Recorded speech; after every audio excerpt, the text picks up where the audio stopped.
கால்பந்து ஜாம்பவான் மெஸ்ஸியின் வருகையை முன்னிட்டு கொல்கத்தா மாநகரம் விழாக்கோலம் பூண்டுள்ளது. 7 முறை பேலன் டி ஓர் விருதுகளை வென்ற கால்பந்து ஜாம்பவான் லியோனல் மெஸ்ஸி நாளை சனிக்கிழமை கொல்கத்தா வருகிறார். அவரை வரவேற்பதற்காக அம்மாநில கால்பந்து நிர்வாகிகள் தடபுடல் ஏற்பாடுகளை செய்து வருகின்றனர். 2022ஆம் ஆண்டு வென்ற உலகக்கோப்பையுடன் மெஸ்ஸி உருவம் தாங்கிய 70 அடி உயர பிரம்மாண்ட இரும்புச் சிலை ஒன்றை வடிவமைத்துள்ளனர். லேக்டவுன் பகுதியில் கட்டமைக்கப்பட்டுள்ள இந்த சிலை உலகிலேயே மெஸ்ஸியின் மிகப்பெரிய சிலை என்றும் கூறப்படுகிறது. இதனால் ரசிகர்கள் உச்சகட்ட மகிழ்ச்சியில் ஆழ்ந்துள்ளனர். மெஸ்ஸியின் ஆள் உயர கட் அவுட்டுகள், விதவிதமான மெஸ்ஸி உருவப் பொருட்களும் கொல்கத்தாவில் ஆங்காங்கே ரசிகர்களை கவர்ந்துள்ளன.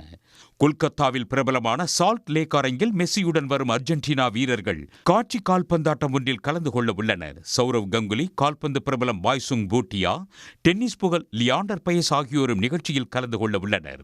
இதனைத் தொடர்ந்து மும்பை, டெல்லி மற்றும் ஹைதராபாத்துக்கும் மெஸ்ஸி செல்கிறார். ஹைதராபாத்தில் மெஸ்ஸியுடன் புகைப்படம் எடுத்துக்கொள்ள 10 லட்சம் ரூபாய் கட்டணமாக நிர்ணயிக்கப்பட்டுள்ளது.